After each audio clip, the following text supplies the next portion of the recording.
right, everybody, so I came to Walmart to pick up a canopy because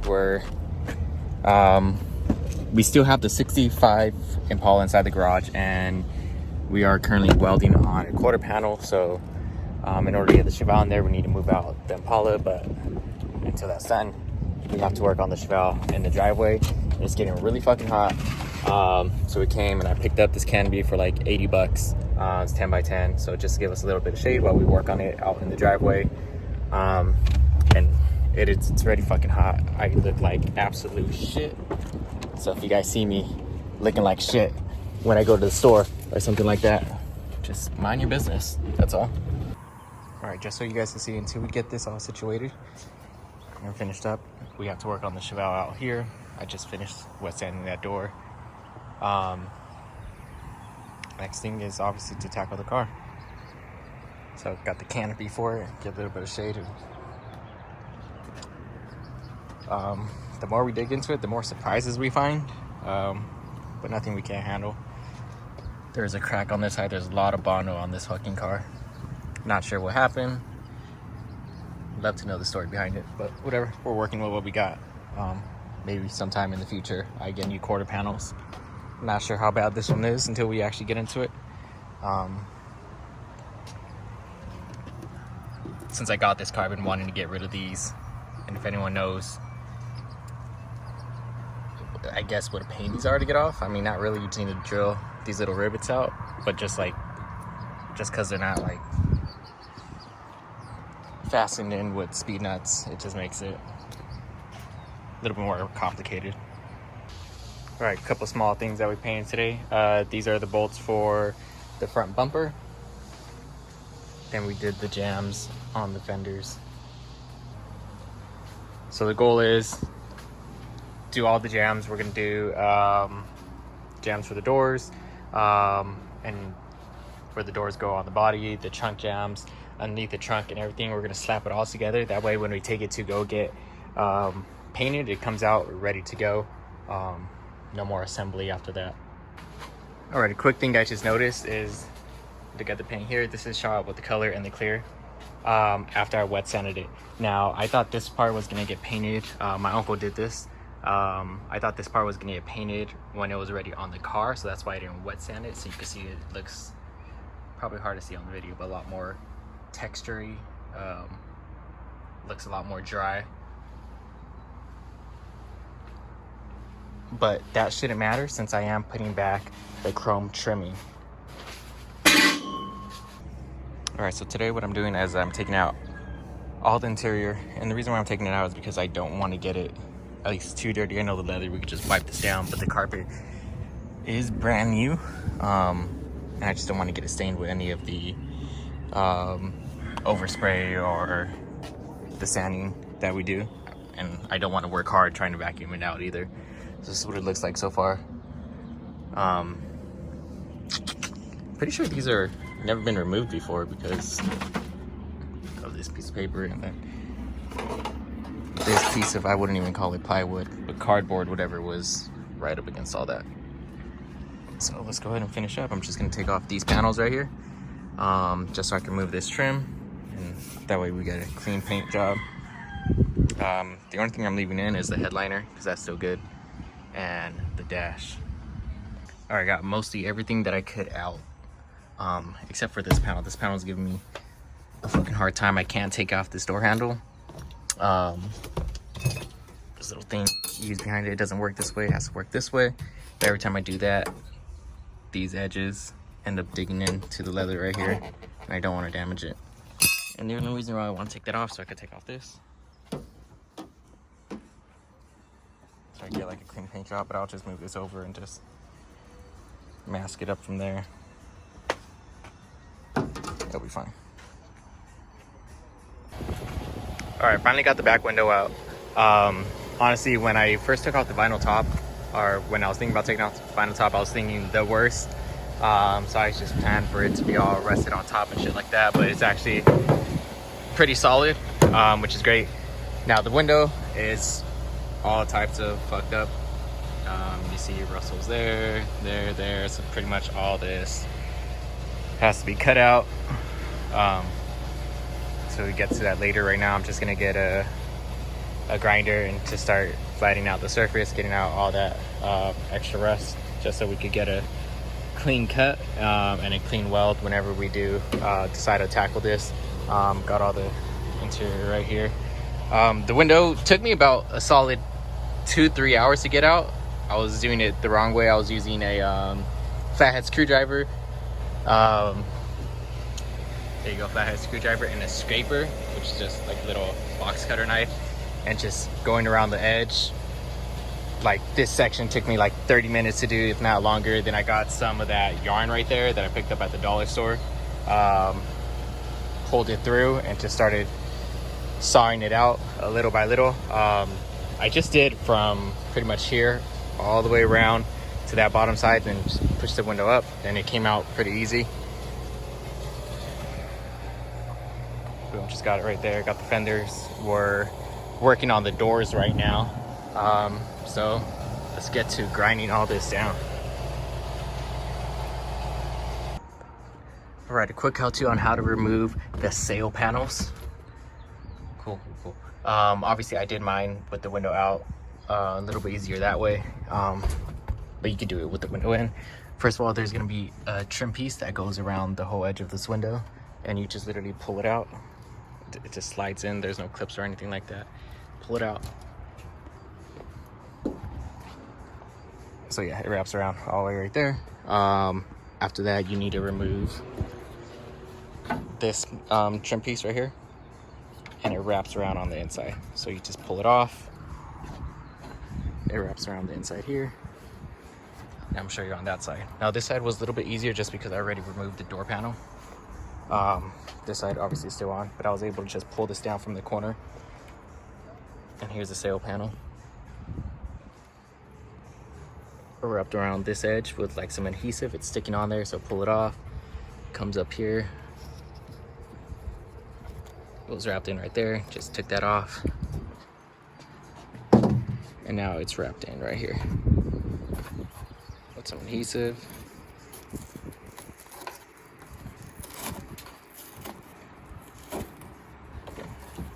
It just comes off just like that. Have the other one right there, and you're good to go. All right, so what we're doing right now is we're washing the firewall, and we noticed that when we put water inside here when we're cleaning it up, I noticed this before but didn't really do anything about it. The water will leak into the car, so it will leak down somewhere around here, come all the way back, and just create a puddle right here and a big puddle right there. So I went ahead and took off the kick panel, and there was a bunch of fucking leaves in there. All right, just a quick review of what's supposed to happen. So when it's raining or when you're washing your car, water comes in through here, slides through that corner, comes down, it passes through here, and then exits out some drains at the bottom. Example, right there. So that's what's supposed to be happening. And the reason why I'm not putting it at the top right now is because this isn't right here, and then it was just all start pouring out. But I think it's because these cracks right here. So I'm gonna go get some putty similar to this one, or some caulking, and seal it up again once the car is ready to go. And hopefully that'll prevent leaks from coming in through here. And it's doing the same thing on the other side. So I'm gonna remove that kick panel, vacuum out all the leaves, and hopefully we're good to go. All right, so now I'm on the driver's side. Since I do have the kick panel on right now, I did end up pouring water on top of the firewall, just to see if it would leak in. And it started leaking right there a little bit. It's kind of just dripping in. That's because I'm using the cup. I wasn't using the water hose like I was earlier. So I'm gonna take this off, and like I said, put new caulking all the way around.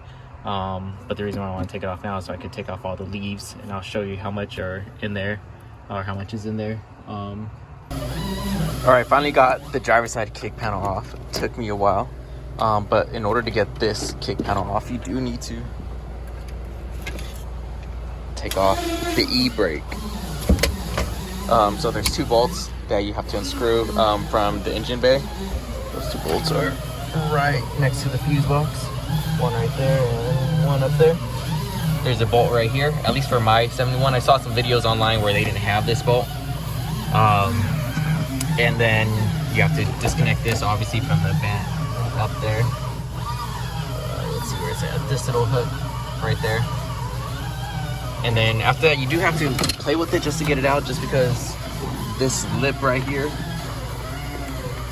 goes all the way around. It's gonna get stuck in there. But now that I have it out, you can see all the fucking leaves that have been piling up. And this goes down pretty deep. So let's get this out of the way. So yeah, remember, remove the e-brake. And then you do have to remove this high and low beam, which is bolted on right there. That's pretty much it. Just keep in mind, when you do take this off, it's going to be a struggle at first, but just play around with it. You'll get it out. Then you should be also good to go. I'm going to go ahead and leave it off until it's time to reassemble the car. Then I'm going to put on either the putty, I'm not sure what it is, or caulking. I know this is putty, but I just don't know what exactly I want to put on it. But yeah. All right, and just another quick tip. This is personally what I like to do. Every time I remove something, I always put the bolts back where they go. As you can tell, this vent kick panel goes right here. I put the bolts back. This screws on. I put this bolt back right here. Got the bolts for this guy. Obviously, I'm going to put it back on because I'm just going to take it off. I have a couple bolts right here and another one right over here that are used for this panel. So yeah, every time I remove something, just so I don't lose it, I always put the bolts back. You guys should definitely try that out just in case. All right, so we're backing out in there. Got all the shit out. It goes down pretty deep, so that shit was packed up to like right here, as you guys saw. All right, so I came back to try to remove the front windshield, and I did fuck up. I cracked it right there. This is what happens when you try to rush it and go too fast. So I'm gonna replace it now, because any small little bump will make this bigger. See that? Don't want that, so I need to get a new one. Probably order it today.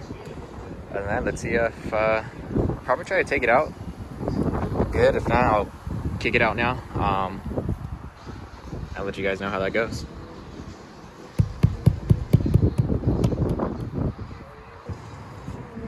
All right, so we're just gonna end up taking it out. Got the welding mask on, just in case.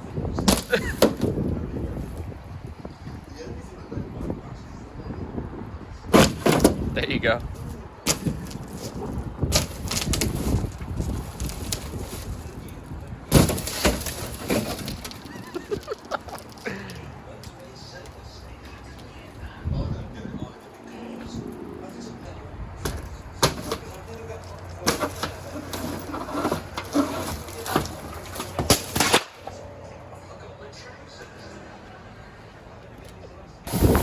This side is pretty much the same. I think I got another video. It's just sanding down right here. We haven't started working on it in terms of putting Bondo on there and sculpting it. But this side, we're almost done with this side. We put Bondo on it. We sculpted it once.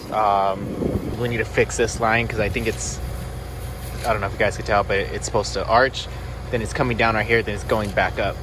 So either try to straighten it or try to get it to just arch all the way down. But I think this line arches down, then it comes straight, not going back up. We're in a good spot. We got the firewall primered as well. Now I think this will do. Just sand it down, get it straight as possible, and then fix obviously these little holes, hammer those down. We are going to weld up some of the other holes that I have around here now though, since we're at this stage. Well, man, we'll take it from there. In terms of the frame, obviously it looks like shit. We're gonna clean it up. We're gonna go ahead and paint it gloss black. So paint the front portion black. I might get up under here. The frame's right here. We painted it. I got primer on it, but I'm gonna paint this gloss black as well. Either with a rattle can or go get actual paint and use our gun for it.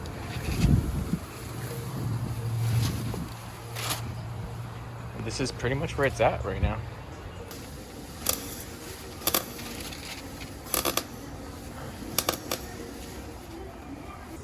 Right, so what we're doing right now is we're welding up the holes on the firewall. This, whatever the fuck this is, insulator had these, let's see if I can put them on, these little clips in order to fasten it on there. So, and they're like a little bit longer, push them to the firewall. So we cut them off the firewall, pull them out this side, and now we're welding these little holes shut. So we got a couple right there, and you can probably see that one right over there. Let's see if it focuses. And I got some other ones. So while they're welding that, I'm holding up this little metal thing so the sparks don't come in here as much. And I got my trusty water bottle just in case anything catches on fire.